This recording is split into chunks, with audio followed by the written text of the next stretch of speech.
Եվրոմեդիա հարգելի հետևորդներ, ողջունում եմ ձեզ մեր եթերում, այսօր մեծ քննարկումն է թեման Վենսի այցը Հայաստան եւ Ադրբեջան, այսինքն տարածաշրջան, այսօր այս կարևորագույն հարցը քննարկում ենք մեր երկրի հայտնի մարդկանց հետ եւ իմ հյուրերն են Ազգային անվտանգություն կուսակցության նախագահ Գառնիկ Իսագուլյանը, Լուսավոր Հայաստան կուսակցության փոխնախագահ Դավիթ Խաժակյանը, Հայաքվե միավորման քաղաքական խորհրդի անդամ էներգետիկ քաղաքականության փորձագետ Արմեն Մանվելյանը եւ Հայաստանի Հանրապետության արտակարգ եւ լիազոր դեսպանը Լեհաստանում նախկին Էդգար Ղազարյանը։ Բարև ձեզ, պարոնայք, շնորհակալ եմ հրավերը ընդունելու համար։ Ինչպես գիտեք, Հայաստանում էր ԱՄՆ փոխնախագահ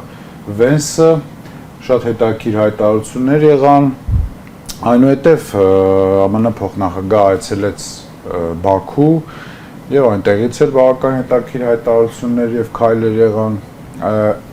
Մարդիկ այսօր չեն պատկերացնում, հա, ինչ էր դա, ինչ նպատակներ հետապնդում եւ այդքան շատ խոսված այս թեման իրականում ինչ է տալու շարքային քաղաքացուն մեր երկրի շարքային մարդուն, ով նայում է, տեսնում է, որ ինչ-որ sense իրադարձություններ են տեղի ունենում, ինքը ուզում է գնա, ասենք, աշխատանքի, տեսնում է փողոցները փակ են, չգիտեմ, շուտ արտակարգ անվտանգության միջոցներ են, որտեղ ԱՄՆ-ի փոխնախագահն է եկել։ Պարոն Իսագուլյան, անվտանգության տեսանկյունից ԱՄՆ-ի փոխնախագահի այցը ինչ է իրենց ներկայացնում եւ այն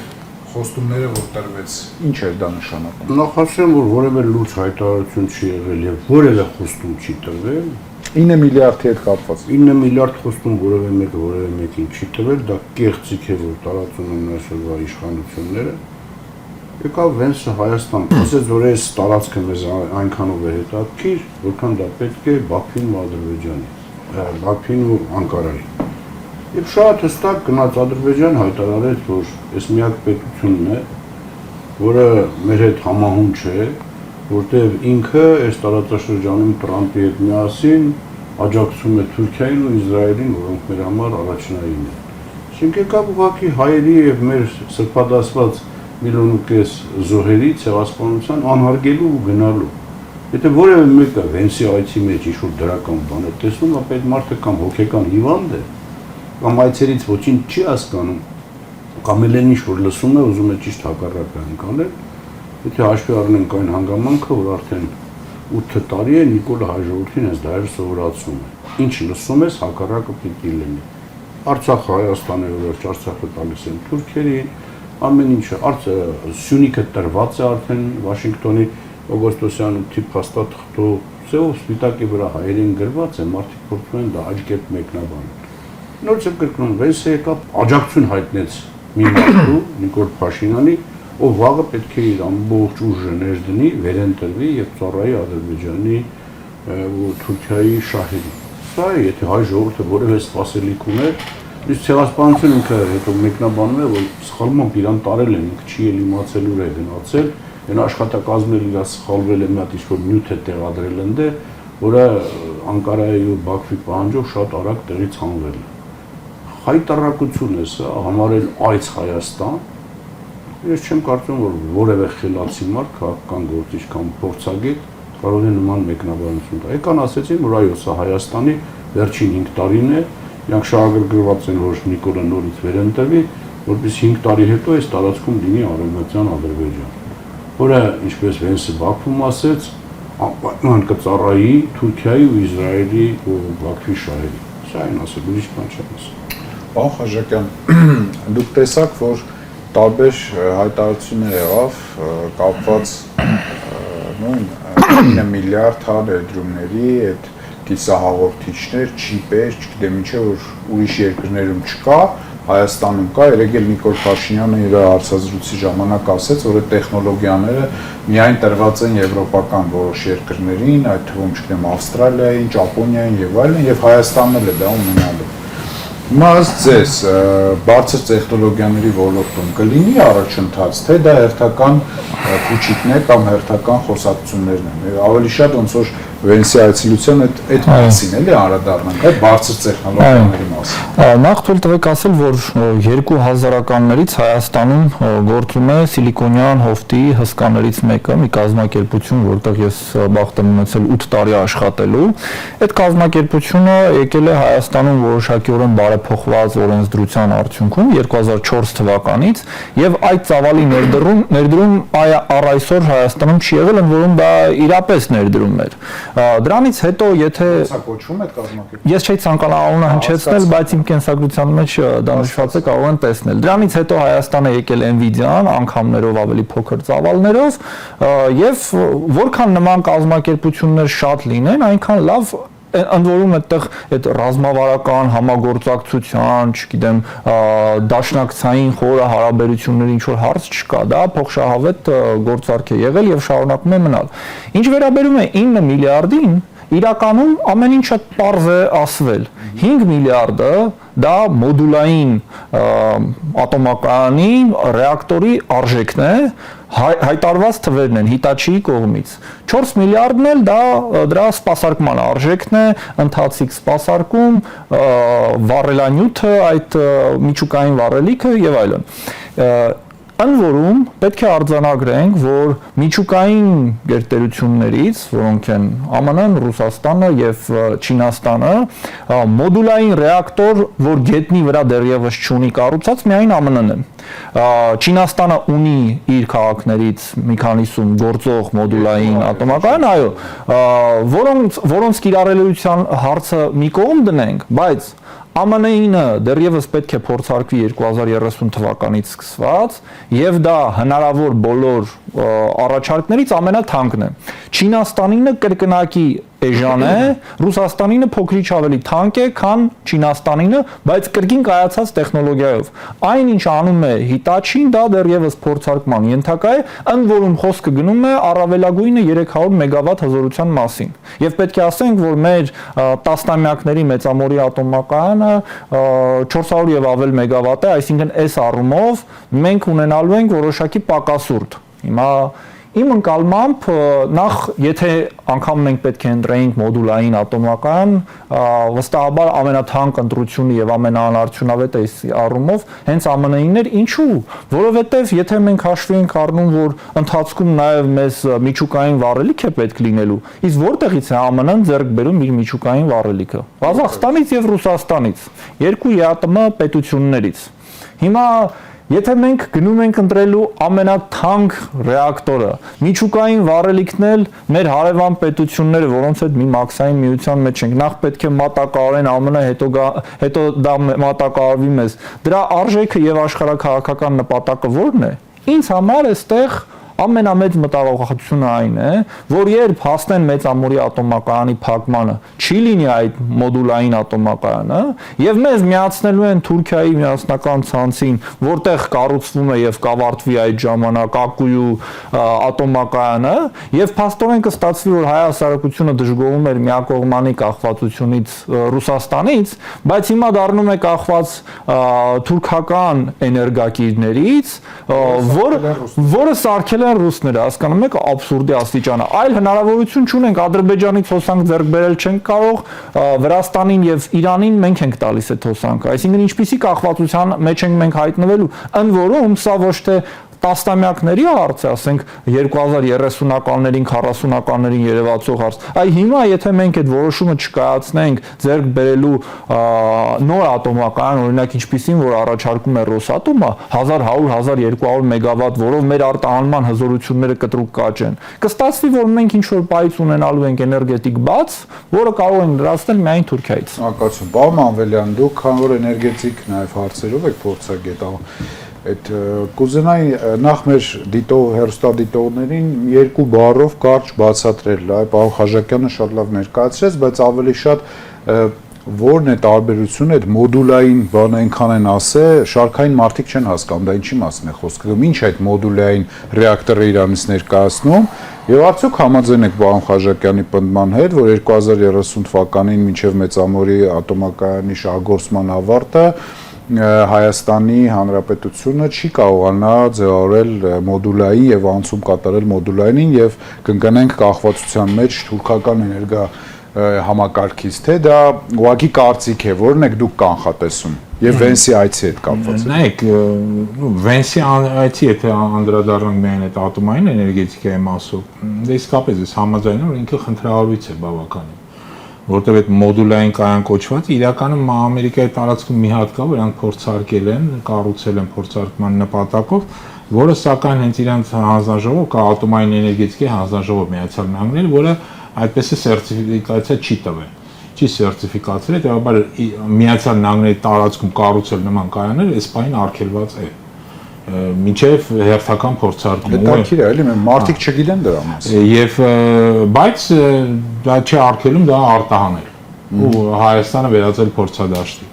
Հիմա ստեղ նաև գնի հետ կապված խնդիր կա, իսկապես 5 միլիարդը դա բավականին թանկ գին է։ Համացան համար ասեմ, նույն այդ VVR կոչվող 1200 ռուսականները արժեն 5.5 միլիարդ։ 5.5 միլիարդով իրանք հիմա կառուցում են դա Թուրքիայում, Հնդկաստանում նույնիսկ ավելի էժան են վճարում դրա համար, որտեղ մի քանի հատ են կառուցում, բայց նորից, երբ որ դու կառուցում ես 300 մեգավատ հզորության մոդուլային կայան 5 միլիարդով, սա նշանակում է, որ ուզած-չուզած դու էլեկտրոէներգիայի գինը Հայաստանը պետք է թանկացնես, որտեղ դա պարտք է, քեզ 5 միլիարդով պարտքի տակ են մտնում,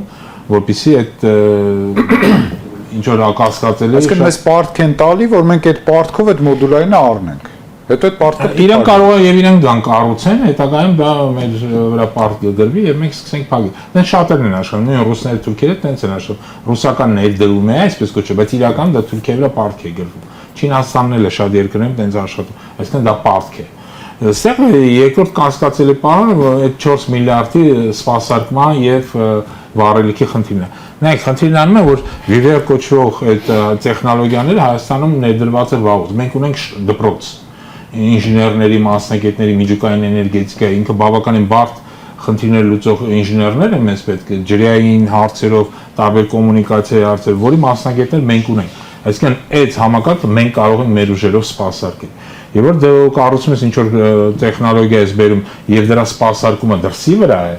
սա նույնպես քո համար խնդիրներ է առաջացնում, որտեղ պատկերացրեք դուք ունեք ռեակտոր աշխատող, բայց դուք չունեք Հայաստանը որից է մասնագետ, որպեսզի այն կարողանա սպասարկել։ Իսկ ամեն անգամ դրսից պետք է գան մարդիկ սպասարկեն եւ հետ գնան։ Այս բացը ամեն անգամ սա նույնպես հաջորդ վտանգն է, որ ստեղծում է քո երկրի համար։ Այսինքն նաեւ այդ ու պլյուս մենք սկսում ենք մեր դպրոցը կորցնել, որտեղ օրինակի համար ասեմ նույն թուրքական եւ իդեպ ռուսները նաեւ Իրանում են կառուցել Բուշերի ատոմակայանը, մինչեւ այնտեղ աշխատում են ռուս մասնագետներ, ռուս ինժեներներ, որտեղ պատրաստել նման մասնագետներ, դա 1 տարվա, 2 տարվա, 3 տարվա խնդիր չէ, դա բավական երկար ժամանակ է պահանջում։ Այսինքն մենք կորցնում ենք այդ դպրոցը, որը մենք ունենք այս պահին, որտեղ նոր տեխնոլոգիա է գալի, պատրաստել արագ նոր մասնագետներ չենք կարող եւ ունենալու ենք Հայաստանի տարածքում մի ռեակտոր, որի սպասարկման հարցը մենք չենք կարող լուծել։ Նաև ուզում եմ մի բանը վրա ուշադրություն դարձնել։ Նման տեխնոլոգիաները իրենք շատ կարևոր են մեծ պետությունների կամ մեծ բնակչություն ունեցող պետությունների համար։ Որտեղ եթե դու ունես ահռելի տարածք կամ մեծ բնակչություն, դու ինչ-որ քաղաքի կողք Սիբիրում կամ չգիտեմ Ալյասկայում, Չինաստանում կառուցում ես այդ ռեակտորը, որը սկսում է այդ քաղաքին սպասարկել։ Ինքը կարա 50 մեգավատից մինչև 300 մեգավատ լինի։ Հայաստանի պես փոքր պետության համար ինքը ուղղակի հակացուցված է։ Հայաստանը պետք է այս բանը 1200 մեգավատանոց մի հատ VVR բերան ռուսական, որը նաև տասնյակ երկրներում կառուցվել է, որոնք տասնյակ տարիներ սպասարկում են եւ մենք գիտենք, որ ինքը անվտանգ է։ Նաև սա էլ ուզում հատուկ շեշտեմ, կա հստակ պահանջ, դա նաև ՄԱԳԱՏԵ-ի պահանջ է։ Ցանկացած ատոմակայան, որ կառուցում ինքը պետք է լինի 3++ անվտանգության համակարգ։ Դա կոչվում է 3++։ Նման այդ մոդուլայինները գոնե ամերիկյանը չի համապատասխանում այս պահին իր այդ անվտանգության մակարդակին, այսինքն 3++։ Իդեպ ասեմ, դա նաև օրենք մենք ունենք Հայաստանի Հանրապետությունը ատոմակայանների կառուցման ասեմ, որտեղ գրված է հստակ սև սպիտակի, եթե ինքը չի համապատասխանում 3++ անվտանգության մակարդակի, կառուցել նման ատոմակայան չեն կարող, ես չեմ զարմանում, որ իրենք վաղ այդ օրենքի մեջ փոփոխություն են մտցնել։ Այսինքն մենք հայտնվում ենք ռիսկային բավական լուրջ խնդիրների մեջ, որի անունը դրվում է 9 միլիարդ իբրտեն ներդրում, իրականում դա պարտք է, եւ այդ դրա պատասխանը թե ոնց ենք այս ռիսկերը լուծում, այսինքն մենք կորցնում ենք դպրոցը, կորցնում ենք համակարգը, որտեղ 300 մեգավատ է, այս պահին մեր գործողը 420 մեգավատ է, այսինքն մենք կորցնում ենք էներգետիկ գեներացման ավելի մեծ հզորություն ու առաջանում են նորագույն խնդիրներ, որոնց լուծումները, որոնց պատասխանները այս պահին մենք չունենք։ Շնորհակալություն։ Պարոն Ղազարյան, էներգետիկ բանից Սահագին հետաքրքիր բաներ խոսեցինք, բայց Վենսը նաև այցելեց Բաքու։ Հիմա դուք ո՞նց եք մեկնաբանում իր այցելության, եթե բալանսավորենք, հա, Հայաստանի այցելություն եւ Բաքվի այցելություն։ Շատերի մոտ կարծիք կա, որ Հայաստանում ինքը եկավ նրա համար, որ պետքա գնար Բաքու։ Ուղղակի տենց եկավ, հա, այդ էներգետիկ էսպանը արվեց եւ այլն, բայց հիմնական ներդրումային ծրագրեր, հիմնական, չգիտեմ, խնդիրներ եւ այլ քննարկվել է Բաքվում։ Նաեւ օրինակ այսօր Լևոն Զուրաբյանը տենց միտք էր հայտնել, որ Դավոսում դրա համար էլ Թրամփը հանդիպեց, հատուկ առանձին հանդիպում ունեցավ Ալիևի հետ։ Օրինակ դուք կիսում եք այդ կարծիքները, որ կարևորությունը ավելի տրվեց Ադրբեջանին, թե գտնում եք, որ Հայաստանը ամեն դեպքում ինչ-որ մի բան շահեց այս ամեն ինչի մեջ։ Դիվանագիտական հարաբերություններում այցի կարևորության իմաստով կա արողակարգային աստիճան այցի։ Եվ այդ տեսանկյունից, որ նայում ենք, Վենսի այցելությունը Հայաստան աշխատանքային էր, իսկ այցելությունը Ադրբեջան պաշտոնական։ Իսկ նա այնտեղ պաշտոնական այցի ձևաչափով է գնացել եւ արժանացել է պաշտոնական ընդունելության։ Իսկ Հայաստանում իր այցը կրել է աշխատանքային բնույթ, պաշտոնական ընդունելությունը այստեղ չի տեղի ունեցել եւ այցը այդպիսի ձևաչափ չի ունեցել։ Սա արդեն մի մակարդակ ադրբեջանական այցը հենց պետական արողակարգի իմաստով առանձնացված է։ Երկրորդը ստորագրված փաստաթղթերի իմաստով։ Վենսը Հայաստանում ստորագրեց մի փաստաթուղթ, որը վերաբերում է այն խնդրին, ինչի մասին որ խոսում, այսինքն ատոմային էլեկտրակայանի հետագա կառուցման վերաբերյալ բանակցությունների ավարտի մասին արձանագրություն։ Այսինքն որ բանակցություններ են գնացել, դեռևս ոչ մի պայմանավորվածություն չկա, փոխտվոց ինչ որ խոսում են, գլը ոչ մի իրական պայմանավորվածություն չկա, ուղղակի այդ թեմայով քննարկումները ավարտվել են, արձանագրություն ա, այդ են ստորագրել։ Բաքվում ինքը Ալիևը ստորագրեց ռազմավարական համագործակցության մասին համաձայնագիր, որովհետև երբ որ ինքը օգոստոսի 7-ին Թրամփի հետ առանձին փաստաթուղթ ստորագրեց, այն ժամանակ ստեղծեցին մի հատ հանձնախումբ, որ պետք է մշակի Ադրբեջանի եւ Միացյալ Նահանգների ռազմավարական համագործակցության համաձայնագիրը։ Եվ այդ համաձայնագիրը արդեն պատրաստ է եւ Վենսը Բաքվում ստորագրել է այդ, այսինքն Բաքվում հիմք դրվեց Ադրբեջանի եւ Միացյալ Նահանգների միջեւ նոր ռազմավարական մակարդակի համագործակցության հաստատման։ Ընդ որում դա հնարավոր եղավ նաեւ օգոստոսի 8-ի իրենց պայմանավորվածությունը, որովհետեւ օգոստոսի 8-ում Ալիևը Թրամփից ստորագրեց առանձին մի համաձայնագիր, որը նախատեսում էր 907 բանաձևի չեղարկում, այսինքն որը արգելում էր Միացյալ Նահանգների ադմինիստրացիային Ադրբեջանի հետ որևէ տեսակի համագործակցության, որովհետև մինչ այդ Ադրբեջանը Միացյալ Նահանգների ընկալումներում համարվում էր Լեռնային Ղարաբաղի խնդրում որպես ագրեսոր։ Իսկ իդեպ ասեմ, որ իհարկե Վենսի այցելությունը ամենաբարձր մակարդակի այցելությունն է եղել մինչև հիմա Միացյալ Նահանգներից Հայաստան, բայց Հայաստան Միացյալ Նահանգներ համագործակցությունը մինչև այդ է եղել բարձր մակարդակի վրա։ Հիմա էապես ընկել է մեր համագործակցության մակարդակը։ Օրինակ մինչև այս իրադարձությունները Հայաստանը նախ Միացյալ Նահանգները ԵԱԿ Մինսկի համանախագահող երկիր էր։ Ինչը որ չափազանց կարևոր կարգավիճակ էր հայ-ադրբեջանական ընդհանուր խնդրի, հատկապես Լեռնային Ղարաբաղի խնդրի կարգավորման իմաստով։ Այդ ԵԱԿ Մինսկի խումբը հիմա լուծարվել է։ Միացյալ Նահանգները կառավարական մակարդակով Հայաստանին տվել է հարյուրավոր միլիոնավոր դոլարների պետական աջակցություն։ USAID ծրագրերը դա Միացյալ Նահանգների կառավարության աջակցությունն է եղել Հայաստանի կառավարությանը։ Անկախությունից ի վեր որ դա հաշվում են միլիոնավոր դոլարների ծրագիրը։ Բարեգործական ծրագրեր, ասենք օրինակ Լիսի հիմնադրամի։ Միացյալ Նահանգների կառավարությունը այնտեղ դա որակել է բարեգործական, այսինքն ազատել է հարկերից։ Այսինքն Լիսի հիմնադրամի ծրագրերը Հայաստանում դաստիարակության պետք է ամեն Միացյալ Նահանգների ուղիղ ֆինանսական աջակցություն, ներդրումներ Հայաստանում սոցիալական ենթակառուցվածքներում։ Դրա հետ միասին Միացյալ Նահանգները ռազմատեխնիկական համագործակցություն անցել Հայաստանի հետ, հատկապես սակրավորներ, ականազերծում, եթե մեր բանակ ունի կարողություն, դրանք առավելապես Միացյալ Նահանգների հետ ռազմատեխնիկական համագործակցության արդյունքն է։ Բա Ռուսաստանը այդ մասը եղել է հատկապես Միացյալ Նահանգների։ Որտեղ մենք հիմնական սպառազինությունը Ռուսաստանը։ Դա համար ասում եմ ականազերծում այդ ուղղությունը հիմնականում եղել է Միացյալ Նահանգների հետ։ Այդ Կանզասի գվարդիայի հետ այդ համագործակցությունը խոնոր չի, դա 1000 տարվա համար։ Այդ չեմ ասում ՆԱՏՕ-ի խաղապարակելություն ընդհանուր իրանց հրամանատարություններ։ Միացյալ Նահանգները Արցախին տվել է ուղիղ ֆինանսական աջակցություն։ Այսինքն այս բան աշխարհում, ես չգիտեմ, երկրորդ երկիրը կա, որ Արցախին տվել է իր պետական բյուջեից ուղիղ ֆինանսական աջակցություն։ Այդ ամեն ինչը դրանցից ոչ մեկը հիմա չկա։ Կա ընդամենը օդի մեջ խոսակցություն ի նպաստ Ադրբեջանի։ Իդեպ ասեմ, որ Ադրբեջանը իր հայտարարության մեջ ինքը մի քանի անգամ շեշտել է, որ թրիփը դա նպատակ ունի ապահովել Ադրբեջանի մի մասի կապը Ադրբեջանի մյուս մասի հետ։ Այսինքն այն որ այդ տարածքով կարող են անցնել այլ միջազգային բեռներ, ասենք օրինակ Ղազախստանի, Ուզբեկստանի եւ այլն, դա ոնց որ դրա հավելյալ ածանցյալ օգուտն է։ Գլխավոր նպատակը դա Ադրբեջանի երկու հատվածները միմյանց կապելն է։ Ինչ որ նաև գրած է հենց Արադ Միրզոյանի եւ վերջին Ռոբիոյից ստորագրած համաձայնագրում։ Ընդ որում այնց ոնց որ պահանջում էր Ալիև այդ back office, front office այդ գաղափարները, դա ինչ Ալիևն ասում էր որ մենք այդ ճանապարհին պիտի հայ չհանդիպենք։ Եվ էդի ասենք հստակ ամրագրված է։ Հիմա հանրայինում լրագրողը հարցնում է Փաշինյանին, ասում Ադրբեջանում էլ է տենց, ասում Ադրբեջանը թրիփ չկա։ Այսինքն Ադրբեջանն է ինքնիշխան պետություն, որովհետև ինքը իր տրանսպորտային հաղորդակցությունը իր օրենսդրությամբ։ Հիմա եթե Հայաստանը ինքնիշխան սուվերեն պետություն լիներ, պիտի Ադրբեջանին ասել գիտես ինչ, ուզում ես իմ տարածքով օգտագործես։ Մենք ԱՊՀ անդամ երկիր ենք, հիմիկվա ԱՊՀ-ի կարգավորումներն է դա թույլ տալի։ Ոչ մի նոր համաձայնագիր դրա համար պետք չի, բայց դա համարժեքություն է ենթադրում, այսինքն եթե Հայաստանը տալիս է, դա Ադրբեջանն է տա։ Թրիփի իմաստը ո՞րն է, որ այդ համարժեքության սկզբունքը խախտվում է։ Հայաստանը տալիս է մի բան, որը Ադրբեջանից ինքը չի ստանում։ Եվ ես կարծում եմ, որ այդ իմաստով բնականաբար այդ այցի գլխավոր շահառուն դա Ադրբեջանն է։ Մենք էլ քանի որ ինչ-որ ձևի առնչվում ենք այդ ամենի հետ, ես չէր կարա էլ ինքը գար գնար մի անգամ մենակ Բաքու ու Հայաստան չգար։ Հասկանալի։ Բայց նաև մի բան ասեմ, որ Վրաստան էլ չի այցել է, այսինքն եթե որպես կանոն մինչև հիմա այս երեք երկրերին վերաբերվում դրա համար Վրաստան։ Ես մենակ Վրաստանի մասով հիշեցնեմ, որ եղել է ավելի բարձր պաշտոնական այց եւ Ջորջ Բուշը այցելել է 2005 թվականին, ուղղակի 3 տարի հետո մի քիչ անախորժություն եղավ Վրաստանում, էլի։ հյուրընկալող նախագահը հիմա գտնվում է բան։ Պարոն Իսագուլյան, մենք բոլորս տեսանք Facebook-ում, սոցիալական ցանցերում մի նկար էր պատտվում նախագահականի ոնց որ կաբինետներից մեկում ինչ որ անօթաչու թռչող սարքի ցուցադրություն էր ամերիկյան։ Գիտեմ, հանդիպել եք թե չէ, ամբողջ համացանցով դա տարածվում էր։ Նաև Վեյսի այցելության ժամանակ ոնց հասկացանք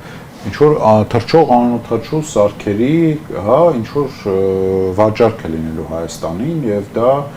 թե տրամադրվելու են Հայաստանին, դա բարձրաձայն ասվեց, որ տենց բան կա եւ դա ինչ-որ շատ լուրջ ԱԹՍ-ներ են, որոնք տարբեր փորձագետներ նաեւ ասում են, որ ուկրաինական պատերազմն են օգտագործում եւ Ռուսաստանն էլ դժվարությամբ է դրանք որսում ինչ-որ, այս տարբեր բաներ են ասում։ Ինչ կասեք, դա իրականում ոնց որ ասում են, որ Միացյալ Նահանգների սպառազինություններում դա չկա, այդ հետաքրքիր է, էլի դուք ինչ պաշտոնական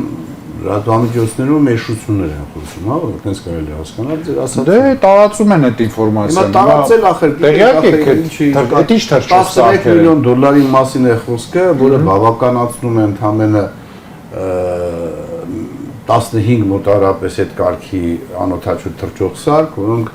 գրոհային չեն, որոնք հետախուզական են։ Էդում պետք է հետախուզել։ Ոչ մեկին դա բացարձակ հետաքրքիր չի, Հայաստանին դա բացարձակ պետք չի։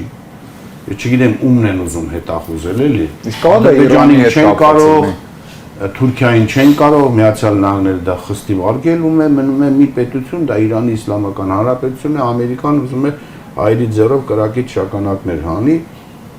Մրցեմ կրկնում, մենք դի ժողովրդի հետ ազդիվ ենք էլի, ինչ որ բանաձևեր ենք ասում, թռչող սարքեր, անօթաչու բան։ Չէ, եկել է մի քանի ցուցում է տվել իր 6-ոցի։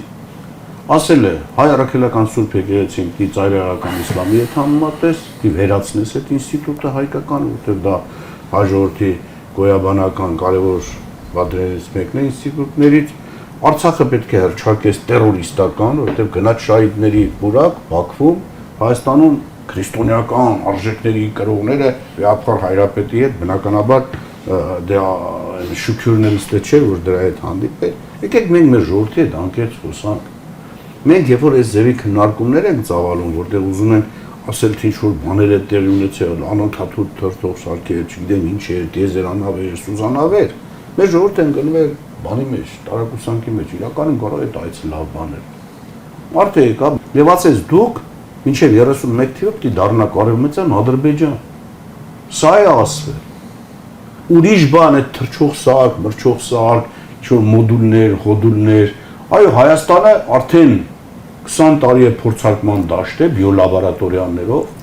Այս հիվանդությունների մեծ մասը որ կան դրանք ամերիկյան լաբորատորիաների ուրեմն տարածող վիրուսներն են։ Հիմա էլ մի հատ մոդուլ են ուզում բերեն, փորձարկեն, որ հայ ժողովուրդը ստեից գնա, այ մարդ քիչ եք ուզում հասկանալ։ Արևմուտքի համար, հատկապես Միացյալ Նահանգների համար, Հայաստանը խոչընդոտ է իր ստրատեգիական խնդիրները լուծելու համար։ Միացյալ Նահանգների, Եվրոմիության, Եվրոպական միությունից զարմար ասում եք, ուզում եք ասեք, խնդիրը դա Ռուսաստան, Չինաստան, Պարսկաստան, վաղներ Հնդկաստանը սանձելու դրա համար իրանց պետք է գործիքակազմ։ Այդ գործիքակազմը կարող է լինել թուրքական Յաթաղանը Կոնստանտինոպոլսից մինչև Խաղաղ օվկիանոս, թուրքական այդ մեծ աշխարհը։ Իսկ դրա համար Թուրքիան զոհեր է պահանջում, արևմուտքին ասում է, թե ուզում ես չնայած հարաբերություններ է պահում եւ Չինաստանի եւ Ռուսաստանի հետ, բայց ասում է, թե ուզես այդ խնդիրը լուծել։ Դու պետք է զոհաբերես Հայաստանին առաջին հերթին միակ սեպը, որ խրված է այդ աշխարհի մեջ։ Եվ Հայաստանը որպես պետականություն, որպես սուբյեկտ վերացնես։ Հիմա մարդիկ այդ խնդիրն են լուծում, դրա համար ճարել են հրաշալի մարդ Նիկոլ Փաշինյանը իր ողոմակով եւ այդ խնդիրը լուծում են։ Հիմա մենք ժողովրդին որ բարդ բացատրում ենք, թե այստեղ ինչ քննարկումներ, ինչ անօթաչու թռչող սարքեր, ինչ մոդուլներ, ժողովուրդը սկսում է մտածել, մի բարձ ասեն, վես է եկավ, թքեց հայ ժողովրդի ճակատին։ Ասեց դուք ձեր եկեղեցին դա ծայրահեղ իսլամական, որտեղ երեք Նիկոլը դա ասեց հեռուստատեսության։ Դա պիտի վերացվի, Արցախը մոռացեք, վերադարձեք ժողովրդի, որտեղ շահիդների այդ պուրակ է մարդ հայցելում, այսինքն այդ գերիները պիտի հավերժ մնան այնտեղ, որպես տերորիստական կազմակերպության անդամներ, սա է ասվել, սա է արվել եւ գնացել է Բաքվին, զեկուցել է, այո, Վենսը զեկուցել է Բաքվին, որ ցավը տանեմ, Ալիև ջան, Էրդողան ջան, ձեր ցանկությունն էլ կատարել է։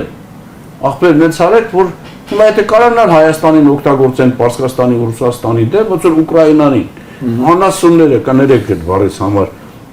այս երկրի մասին դու որ ես Ռուսաստանի դեմ պատերազմես, դու ոսկու մեջ կապրես։ Ուղարկեցին 1.5 միլիոն զոհ տվեցին, կռվեցին, վերջում ելեկանասին այդ փողը որ քեզ տվել են, դա պարտք է։ Դրա դիմաց քո ինչ հարստություն ունես, դիտած մեզ։ Նույնը հիմա անում են Հայաստանի հետ։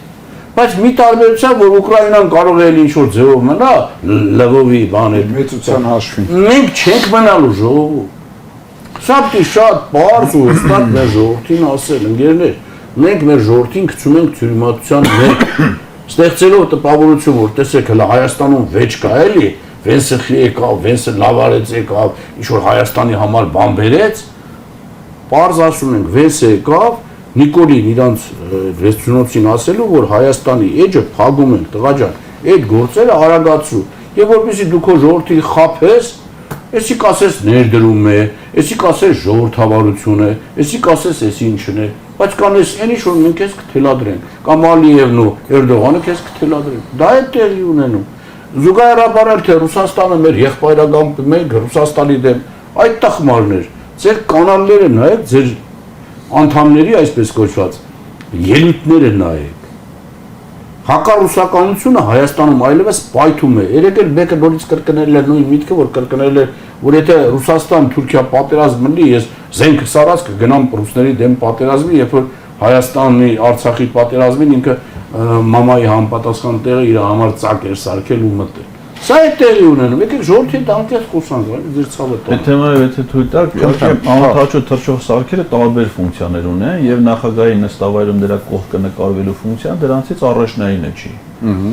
Եվ եթե անօթաչու սարքը Վահագն Խաչատուրյանից բացի ուրիշ բան էլ պիտի դիտարկի, ինքը պիտի թռիչք կատարի։ Դա հետախուզական, այսինքն ինքը հարվածային չի, հետախուզական է։ Հիմա հարց առաջանում, որ ուղղությամբ դա պիտի թռնի։ Այդ եմ ասում, էլի որ ուղղությամբ։ Հիմա Հայաստանից 2 տարի առաջ փորձեցի մի հատ անօթաչու թռչող սարք թռցնել Նախճեվանի ուղղությամբ հետախուզություն անելու համար։ Ադրբեջանցիները դա խոցեցին մեր երկրի տարածքում խորը թիկունքում, Վայոց ձորի հատվածում, եթե հիշում եք։ Հրդեհ բռնկվեց մի քանի հեկտար տարածքի վրա, մի փոխգնդապետ փրկարար ցավոք սրտի մահացավ այդ հրդեհը մարելու աշխատանքների ժամանակ։ Հիմա նշանակում է Ադրբեջանի ուղղությամբ դա չի թռնելու, չէ՞։ Հիմա քննարկումը ինչը թրիփ է, ամեն ինչը թրիփի շրջանակներում է, չէ՞։ Արադ Միրզոյանի ստեղծած կազմակերպությունը 7426-ը։ Սահմանում է, որ ինքը կարա ստեղծի թրիփը նաև ենթակազմակերպություններ, ինքս այդ թվում հատուկ նշանակության։ Այսինքն ենթադրվում է, որ այդ անօթաչու թռչող սարքերը պետք է թրիփի վրա թռցնեն, իբր դրա անվտանգությունը ապահովեն։ Ու հայտնվում է, պարզվում է, որ իրենք կարող է դիտարկեն Իրանի Իսլամական Հանրապետության տարածք, որոնք ամենայն հավանականությամբ չեն խոցի Հայաստանի տարածքը։ Բայց իրենք, եթե ես այդքան բան հասկանում եմ, Իրանի ռազմական հետախուզության ծառայության սպաներն են, չէ՞, հասկանում, որ այդ սարքերի հիմնական ֆունկցիոնալ իմաստը Իրանի տարածքը դիտարկելն է եւ արդեն on-line ամերիկյան սարքա միանգամից տեղեկությունները ամերիկյան հետախուզության ծառայությանը փոխանցելն է։ Իսկ դա ինչ հետևանքներ կարա պատկերացնում եք, ասենք հիմիկվա Հայաստանի զինված ուժերը անօթաչու թռչող սարք անի, օդ որ դա Ադրբեջանի տարածքում հետախուզություն անի։ Մտածում եմ հասկանամ Հայաստանի զինված ուժերի ոչ գեներալն այդ հրամանը տալու էլի։ Չէ, դու խաղացի հետ մենք հոպա Ռուսաստանի հետ համատեղ են։ Արգելելու են նաև որ ռուսական կողմը ընդհանրեն դա դիտարկում են որպես Հայաստանի դեմ ինչ-որ բան, չեն կարող խոցեն, որովհետև Հայաստանը ինքը կամովին բերում է դա դնում է այսպես կոչված պրովոկացիա է մեծագույն, որ ուղղված է Հայաստանի գոյության դեմ եւ Նիկոլն էլ ժողովրդի Եթե մենակ նախագահականը մենակ Վահագն Խաչատուրյանին դիտարկի նորմալ է։ Ամփոփենք մեր բանը, Վենսի այցի հետ կապված, եթե կարելի է, նայեք, շատ իսկապես ես համաձայն եմ, շատ վտանգավոր գործընթաց է տեղ ունենում եւ Վենսը, որը Թուրքիան եւ Իսրայելը դիտարկում են իրենց ռազմավարական դաշնակից, դա Վենսը չէ, դա միշտ էլ Միացյալ Նահանգների ռազմավարական դաշնակիցն է։ Հիմա երկու երկրները դառնում են երրորդ, այսինքն ավելանում է Ադրբեջանը, որտեղ Ադրբեջանը եւ Թուրքիայի եւ Իսրայելը շատ ակտիվ համագործակցություն ունեն եւ զենք է գնում նրանցից եւ Թուրքիայի հետ կապված է նաեւ այլ կապերով, բայց նաեւ Իսրայելը դրանք շատ ակտիվ աշխատում է։ Վերջին շրջանում նկատել է, որ Իսրայելը շատ ակտիվ մտել է Ադրբեջան եւ այնտեղ նաեւ ոչ միայն ուղղակի զենք վաճառողի դերում է հանդես գալի, այլ շատ ակտիվ կերպով նաեւ պետական համակարգում իր ներկայությունը ունի, եթե նաեւ ռազմաարդյունաբերության զարգացման Իսրայելի հետ համատեղ ծրագրեր անում Ադրբեջանը եւ տարբեր նմանատիպ ծրագրեր։ Հետևաբար ես էլ եմ համաձայն, որ Վենսի այցը Հայաստան ստեղծել է միջանկյալ այց է, իսկ իր նպատակը Բաքուն է ու Ադրբեջանը, եւ այդ երրորդ ստեղծել է Թուրքիա, Իսրայել, Ադրբեջան, որ դե արանքում հայտնում է Հայաստանը եւ Հայաստանի դրած է մի խնդիր դառնա սպասարկող ինչ-որ կառույց դեպի Թուրքիայի համար դեպի Ադրբեջան եւ Ադրբեջանի համար հակառակ կողմը գնալու։ Սպասարկման այս գործընթացն ինչքան կաշխատի, հետագայում արդեն իրենք կորոշեն, էլի, որտեղ Թրիփը իր ձեր մեջ կարող է վերածել կազուս բելի, այսինքն մի տարածք, որտեղ իդեպ սա էլ հիշեցնեմ, որ Բաղրամյանը երեք նաև ասաց, որ Թրիփի կառուցման համար Հայաստանը հող է տալու այդ կառույցին, այդ կոնսորցիումին, որը կառուցվել է, այսինքն նույնիսկ այդ հողի վրա մեր լիազորությունները ինքնիշխանությունը բավական նվազել է, որտեղ այդ 24%-ը մենք վճարելու ենք մեր հողերով։ Իրանք են ինչ-որ կասկածելի ներդրումներով։ Բայց նաև երեք Փաշինյանն ասաց, որ 50 տարի հետո դա դառնալու է 49%։ Ինքը գիտի որ 50 տարի 100 տարի վերահսկիչ փաթեթը ամեն դեպքում մնալու է միացյալ։ Իդեպ ասեմ այդ համաձայնագրում ոչ միայն չի բացառում, այլև նախատեսված է, որ կողմերը կարան իրենց բաժնեմասը վաճառեն, նվիրաբերեն այլ սուբյեկտ, այսինքն Միացյալ Նահանգները կարող է որոշի դա ծախի։ Երկու պայմանագիրը որ կա Հայաստանի Միացյալ Նահանգներն ասաց որ կարող է նաև ներգրավել երրորդ կողմ, ու քան որ 74%-ը գտնվում է ԱՄՆ ձեռքում, ինքը կարող է երրորդ կողմին հրավիրել, արդեն դա կան Ադրբեջանը թե Միացյալ Թուրքիան դա արդեն էական չի, որտեղ այն պնդումը որ իբրե Հայաստանը դա կարող է վետոյի ներկայացնել երեք մասները այս ռեժիմի մի պարագլուխ ասել, դա էլ սուտ է, որտեղ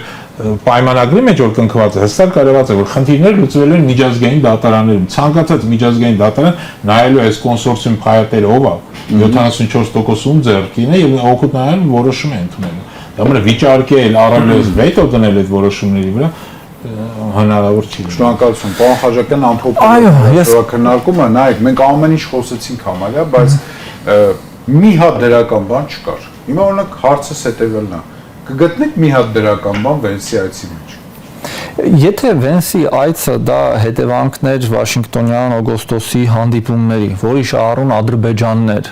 դրան հաջորդող դրան ազանցիալ հանդիպումներում ինչ պետքա դրական մենք գտնենք։ Երևի դրականը այնա, որ մեզ հարգել են մեր երկիրել են եկել, թե չէ կա այն ուղիղ Ադրբեջան գնային այդ իմաստով, ասեն դե թրիփը ձեր համար են կառուցում։ Տենց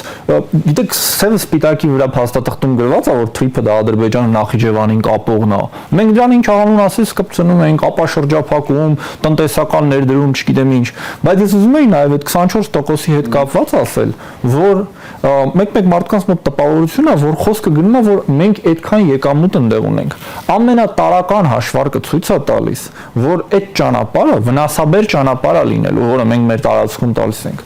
Եվ չի կարող այնտեղից եկամուտ լինել։ Մեր տոկոսը փայաբաժինը կլինի 24, թե ինչքան, դա մի կողմից պարտք է, որովհետև չի կարող դա հանել, հասկանում եք, ԵԱՏՄ-ական կարգավորումներով ինքը չի մտնում Հայաստան, որ մաքսազերծվի։ Ինքը միջանցք է, որը անցնում է դեպի Նախիջևան, եւ լավագույն դեպքում կարող են իրենց բեռները ամեն բեռի համար գումար տալ։ Հայկական ուղեբեռը մտնում է Վրաստան, վճարում է 300 լարի։ Իրանական ուղեբեռը մտնում է Հայաստան, պայմանական մի քանի հազար դրամ է վճարում։ Ինչքան ուղեբեռ ուզում է Ադրբեջանը անցկացնի դեպի Նախիջևան, այդ ներդրման ծավալը չի կարող հանել։ Հետևաբար դա պարտք է, որը ամենայն հավանականությամբ երաշխավորելու է Հայաստանի կառավարությունը, որովհետև դա մեր երկրի տարածքի վրա է կառուցվում եւ այդտեղից օգուտ Հայաստանը չի ունենալու։ Իսկ ընդհանուր առմամբ ես համաձայն եմ, որ ներդրումներ IT զարգացման իմաստով լավ է, բայց ես մի բան ասեմ, պատերազմից հետո ռուս-ուկրաինական Հայաստան բազմաթիվ տիպի չիպերի մուտքը արգելված է, նկատի ունեմ երկակի նշանակության ապրանքները, որոնք արգելված չեն օրինակ Ղազախստան։ Հայաստանը արգելված է, այդ կազմակերպությունները մեզ դա չեն վաճառում։ Ես որպես ինժեներ եմ ասում, ով դրա հետ բարբերաբար առնչվում է։ Այդ հարցերը կարող եք լուծեք։ Հեքիաթներ եք պատմում, բաներ, որոնք ուղղակիորեն մեր վրա անդրադառնում են։ Եթե ունեք բարձր մակարդակի հարաբերություններ, այս հարցերը կարգավորեք։ Շնորհակալ եմ։